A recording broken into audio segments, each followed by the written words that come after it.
సీదిరి అప్పలరాజు భార్య శ్రీదేవి బయటకు వచ్చి ప్రెస్ మీట్ పెట్టింది. అవునా? అవును. చాలా విచిత్రంగా ఉంది.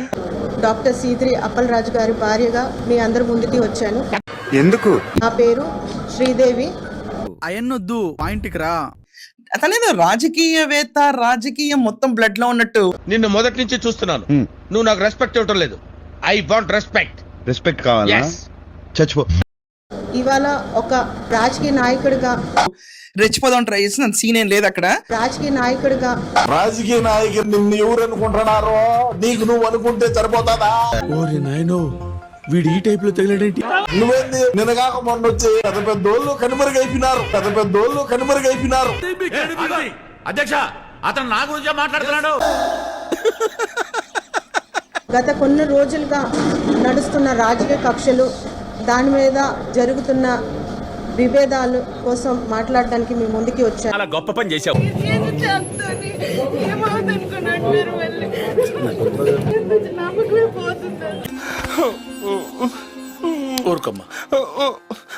ఊరుకోరా. ఈ కక్షల పరంగా మా కుటుంబం ఇబ్బందులు చాలా మట్టుకు గురయ్యాయి. అటు చూడండి.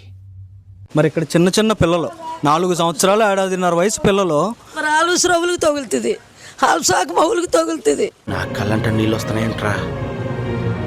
వాళ్ళు గోలు పెట్టినట్టు అలా అయ్యి నాయన అమ్మ నాయన గోలు పెట్టరా. కంట్రోల్ ఎవరు చాలు. వాడి పాపాను వాడు చేసిన పాపాలకి నేను పోయేటట్టున్నాను సార్. నిజమే. ఒక చిన్న పిల్లాడు, చదువుకునే పిల్లాడు, ఒక 3 వ్యక్తులకి సిపిఆర్ చేసేసి ప్రాణం పోసిన రోజులు ఉన్నాయి. ఈ సిపిఆర్ అన్నది మీరు వదిలిసావరే. ఓకే, 108 కు ఈ పిల్లోడు ఫోన్ చేయడమే కాదు, సిపిఆర్ కూడా, అంటే వాళ్ళ నాన్న డాక్టర్ కాబట్టి ఈ పిల్లోడు కూడా చూసి సిపిఆర్ చేస్తే, అంటే చెస్ట్ సిపిఆర్ అంటే ఫుల్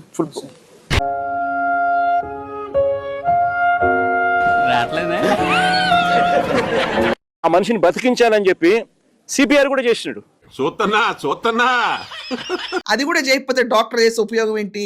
ఆయన అందరికీ కూడాను లేనిపోని నిందలు వేసి అరెస్ట్ చేసి జైలుకి పంపించడం జరిగింది. ఆడికి అలాగే అవ్వలేరా. ఫస్ట్ ఆఫ్ ఆల్ సీదిరి అప్పలరాజుని బొక్కలు ఎందుకు పెట్టారు? విపరీతమైన స్పీడ్ తో బుల్లెట్ డ్రైవ్ చేస్తూ దానయ్య అనే ఒక గొర్రెల కాపరి చనిపోవడానికి కారణమైన కేసులో కొడుకును తప్పించి చూసాను అతని ప్లేస్ లో సిద్ధార్థ్ అనే ఇంకో వ్యక్తిని చొప్పించి ఆ బైక్ కూడా అక్కడ మాయించేసి సాక్ష్యాల్ని తారుమారు చేసి పోలీసుల్ని పక్కదోవ పట్టించిన కేసులో శ్రీధర్ అప్పలరాజు అరెస్ట్ అయ్యారు.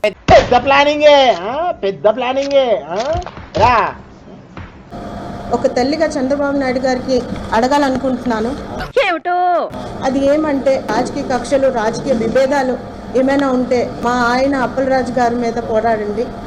మీరు ఇలాగ నన్ను రెచ్చగొట్టి గట్టి మాట్లాడిస్తారు, వాళ్ళు నన్ను బొక్కలేస్తారు. చిన్నపిల్లల మీద రాజకీయాలు చేసి హత్య నేరం కింద మార్చి దాన్ని విక్రయించి దాన్ని ముందుకు తీసుకెళ్ళడం ఎక్కడి వరకు న్యాయం అని ప్రతి ఒక్కరికి అడుగుతున్నాను. మేము ఏ పార్టీ కోసం కుటుంబ రాజకీయాలు అయితే మేము ఎప్పుడు కూడా చేయలేదు. అసెంబ్లీలో కూర్చొని చంద్రబాబు నాయుడు అర్జెంట్ గా పిలవండి, మెడికల్ టెస్ట్ కన్నారు కదా, ఏంటి ఇక్కడ? మీరు మర్చిపోయారు, జనం మర్చిపోయారు, గూగుల్ మర్చిపోతగా. ఇట్టా కొడితే అట్టొచ్చేస్తా. కరెక్ట్, ఇది కరెక్ట్ గా చెప్పేవయ్యా. నేను డాక్టర్ అధ్యక్ష, నాకు తెలిసి ఒక రకమైనటువంటి మానసిక వ్యాధి, ఇది ఒక జబ్బు అధ్యక్ష, మెడికల్ ఎమర్జెన్సీ. వెంట పడ్డాడంటే అటు ఇటు కనిపెడతావా? అయ్యో. చంద్రబాబు నాయుడు గారికి ఒక్కటే అడగలుస్తున్నాను. సీదిరి అప్పలరాజు భార్య బాధ ఏంటంటే, సీదిరి అప్పలరాజు ఊరికే తీసుకెళ్లి బొక్కలో పెట్టారా?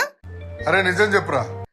కొడుకు చంపితే తీసుకెళ్ళి అక్కడ సిద్ధు అన్న పర్సన్ ని పెట్టి ఇతను చంపాడు, ఇతను డ్రైవ్ చేశాడు, యాక్సిడెంట్ ఇతను చేశాడు అని చెప్పి బెదవేషాలేసి మొత్తం సీన్ అంతా మార్చేసి. అమ్మా బాబోయ్, వీడితో చాలా డేంజర్. పరాగ్గా ఉన్నావా, మనకు తెలియకుండా మన కిడ్నీ కోసి మనకే ఎందుకు పెట్టారు? అది మాట్లాడే దమ్ము ధైర్యం నీకు లేదు. శ్రీదేవి, నువ్వు ఇంట్లో అప్పడాలు వండుకుంటే మంచిది. జగన్మోహన్ రెడ్డి ఓ ప్రవృద్ధుడు ఈ సీదిరి పరువును తీశాడంటే, ఈ క్యాండిడేట్ వచ్చి మళ్ళీ ఇంకో 2వ పరువు తీసింది.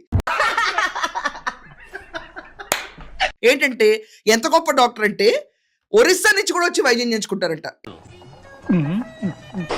ఇక్కడ పక్క రాష్ట్రమైన ఒరిస్సా నుంచి కూడా చాలా మంది పేషెంట్లు మా వరకు వచ్చడం. మొదట బాధేసింది, తర్వాత భయం వేసింది, ఆ తర్వాత నా మీద నాకే అసహ్యం వేసింది. ఇలా మాట్లాడితే సీదిరి అప్పలరాజుకు ఉన్నది కూడా పోయిందేమో చెప్పు అనుకున్నాం అందరం.